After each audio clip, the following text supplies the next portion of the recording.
भोजम यथान गतीनाम ऐश्वर्य। भोजन से भजन, भजन से ऐश्वर्य की प्राप्ति। भोजन से भजन तैयार होता है और भजन से ऐश्वर्य तैयार होता है, सम्मान, प्रतिष्ठा, वैभव, धन। तो प्रयत्न आज का एक बार फिर से उस चीज को रिपीट कर लीजिए। फिर से रिपीट करो। अस्तो मां सद्गमय, तमसो मां ज्योतिर्गमय, मृत्युर्मा अमृतमम गमय। हे परमात्मा, आप हमें असत्य से हटाओ, सत्य की ओर ले चलो। सत्य की ओर ले चलो मतलब आपकी ओर, अपनी तरफ ले जाओ और प्रयत्न करो। हमारी ऐसी बुद्धि, हमारे ऐसे विचार कर दो कि हम खुद ब खुद इस माया प्रपंच से जो आपकी है, हम उससे हट जाएं और आपकी ओर जुड़ जाएं। आप ही कर सकते हैं। गणेश की गर्दन काट दी शिव जी ने, गणेश की गर्दन काट दी शिव जी ने, तो जोड़ी किसने? बोलिए ना जी, शिव जी ने। हाँ, इसका मतलब जो जन्म देता है वही मारता है और जो मारता है वही जन्म देता है। जो बनाता है वही बिगाड़ता है, जो बिगाड़ता है वही बनाता है। इसीलिए परमात्मा का विश्वास कभी भी नहीं छोड़ना। भगवान के विश्वास के लिए तो मुर्दे हो जाओ, पूरी दुनिया को भूल जाओ, मुर्दे हो जाओ, फिर तैरते रहोगे भवसागर में, फिर डूबने का कोई चांस नहीं है। सारी श्वासें परमात्मा की हैं, उन परमात्मा को ही वो सौंपनी है। एक भजन के साथ में ही अपनी बात को विराम करो। जन्म देने वाले इतना तो बोल रे, इतना तो बोल रे, कैसे चुकाऊं तेरी श्वासों का मोल रे, कैसे चुकाऊं तेरी श्वासों का मोल रे, कैसे चुकाऊं तेरी श्वासों का मोल रे। इतना तो बोल रे, इतना तो बोल रे, कैसे चुकाऊं तेरी श्वासों का बोल रे, कैसे चुकाऊं तेरी श्वासों का बोल।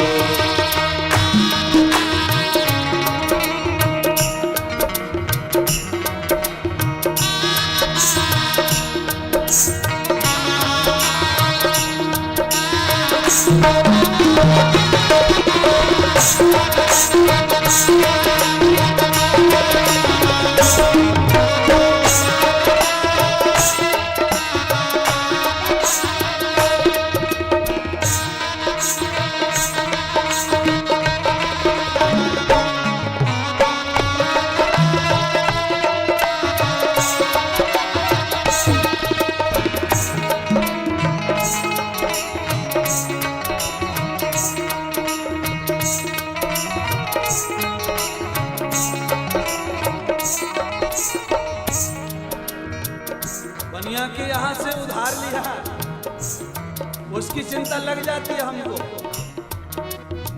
और भगवान का नहीं लग रहा चिंता। परमात्मा की श्वासें हैं, मैंने पहले ही कहा, ये पूरा शरीर प्रकृति का है। किडनी बदल गई, हार्ट बदल गए, अब दिल भी बदल गए, पर भैया श्वास वाला मामला है, ये बैंक से, लोन से, कहीं से नहीं मिलती है। ये भगवान है, डायरेक्ट श्वास। परमात्मा का रूप है हवा, वायु, यमः वायु कृत्यम च। यम यम आता जाता है प्राणों से, उसको ही श्वास कहते हैं।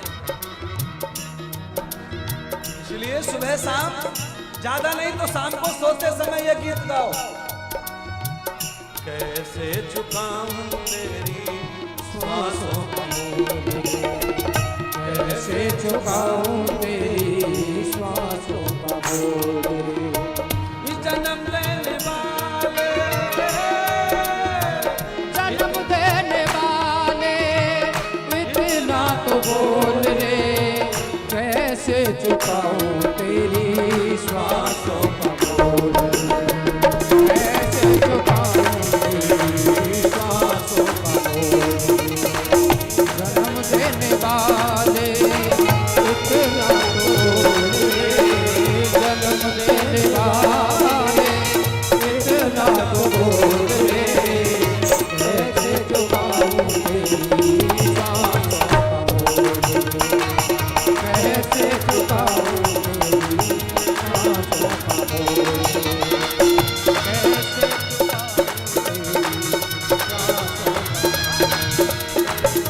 कैसे चुकाऊं तेरी सांसों का बोल कैसे चुकाऊं तेरी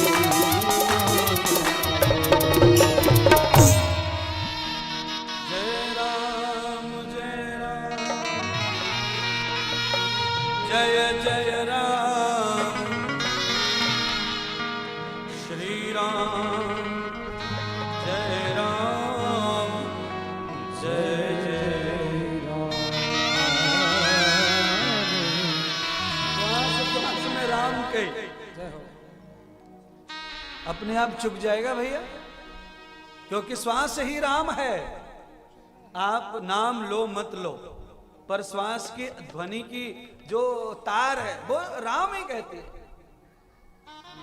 कभी एकांत में बैठो और अपनी श्वासों पर गौर करो, ध्यान करो, वो क्या कह रही हैं।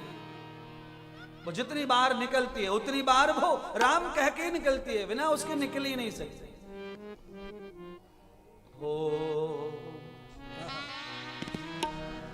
उसका स्वर ही वही है, श्वास का, हवा का, उसको नाद कहते हैं, नाद ब्रह्म। श्वास समाप्त हो जाए शरीर का कोई काम नहीं करता अंग। इसलिए परमात्मा से नित्य मिलते रहें। मिलने का मतलब होता है भगवान को स्मरण करें, याद रखें। भगवान को जो याद रखता है वो हर समय भगवान के साथ है।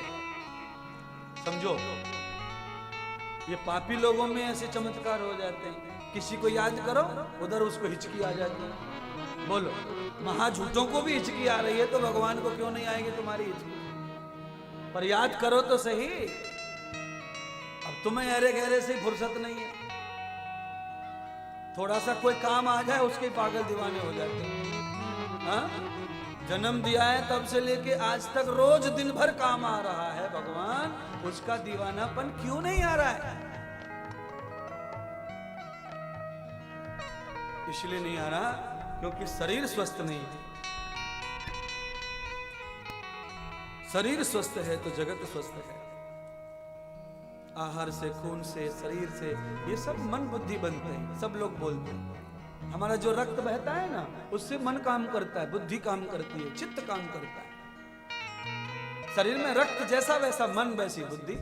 इसीलिए कहा शरीर शुद्ध हो गया तो मन बुद्धि अपने आप ही शुद्ध हो जाते हैं। अलग से उन्हें कोई डोज देने की जरूरत नहीं। शरीर का कोई अंग फ्रैक्चर हो जाए तो अलग से उसका ट्रीटमेंट करो। पर शरीर जब दोषी हो जाता है, दुर्गुणी हो जाता है, अज्ञान हो जाता है, अंधकार हो जाता है, तो फिर अलग अलग इलाज नहीं करना है, एक इलाज से सब ठीक हो जाता है। परमात्मा करे ये गुरु पूर्णिमा भले 3 दिन की है, थोड़ा सा घाटा हुआ है आपका, क्योंकि 12 अगस्त से नैमिषारण्य में 108 भागवत है, उसकी वजह से यहाँ थोड़ा सा कार्यक्रम को थोड़े समय कम दिया गया। पर कल परसों में पूरा कसर निकाल लेंगे अपन, आप चिंता न करें, पूरा अच्छा कर लेंगे।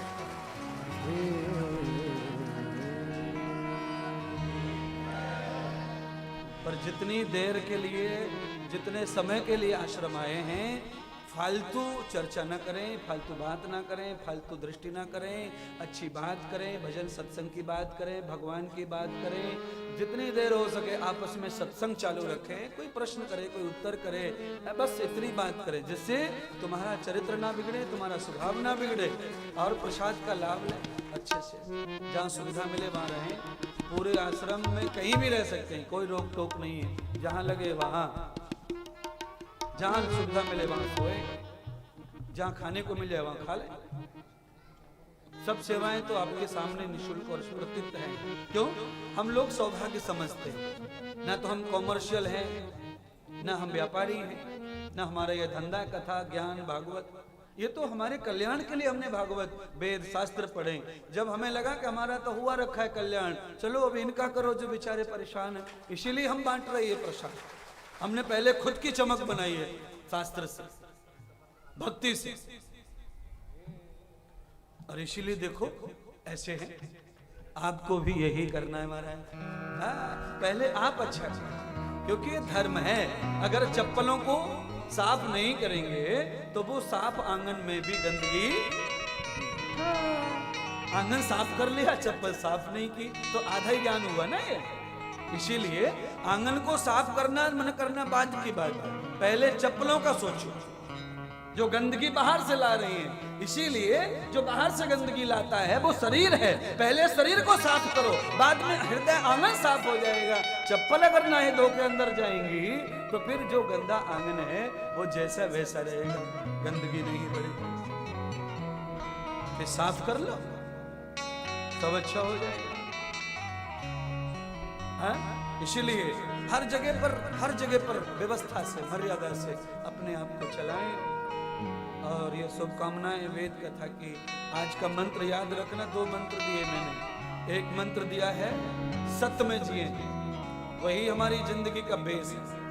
असत जीवन आज नहीं कल परेशान करेगा। असत जीवन से उन्नति आदमी की हो सकती है, पर याद रखना झूठ, छल, कपट की उन्नति 11 साल चलती है। छल कपट की पहलवानी 11 साल चलती है, छल कपट की विद्या भी 11 साल चलती है। ये मनुस्मृति का प्रमाण है। जिस विद्या में, जिस पहलवानी में, जिस कमाई में सत्य है वो 100 साल चलती है, 1000 साल चलती है, चलती रहती है। भगवान वेद व्यास को 6000 वर्ष हो गए, उनके मन में भाव क्या? आपके कल्याण का भाव है, इसलिए उनका ज्ञान आज तक परोसा जा रहा है, बांटा जा रहा है, बांटा जा रहा है। और जिनके ज्ञान में छल है, कपट है, उनका ज्ञान कहीं नहीं बांटा जा रहा है, लाइब्रेरी में चुप रख दिया, कोई नहीं पढ़ रहा उसको। पुरुषार्थ के बगैर उन्नति नहीं है।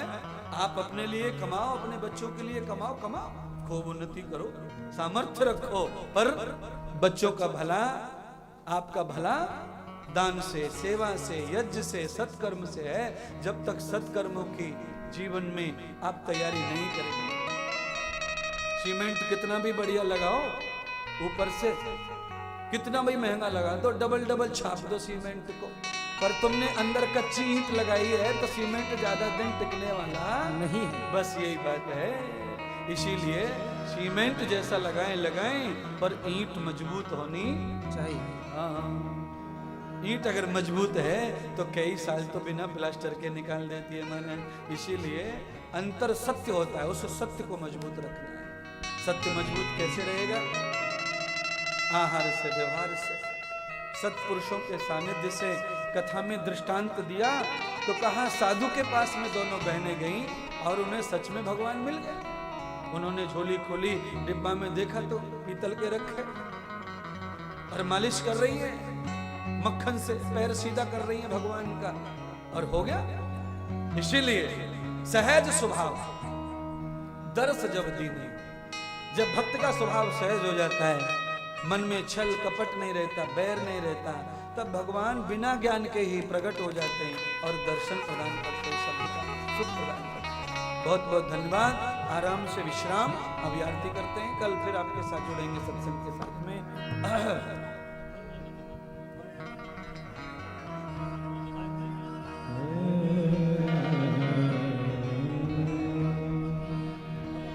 शाम को 8 बजे भजन संध्या हो गया, भोजन के बाद। बोलिए क्रांतिकारी जबरदस्त राष्ट्रीय संसद सभा श्री त्रिदेव जी महाराज की जय हो, रानी की जय हो, कृष्ण भगवान की जय हो, भगवान की जय हो, माता की धरती माता की धरती माता की जय। जय श्री राधे, जय जय श्री राधे, जय जय श्री राधे राधे।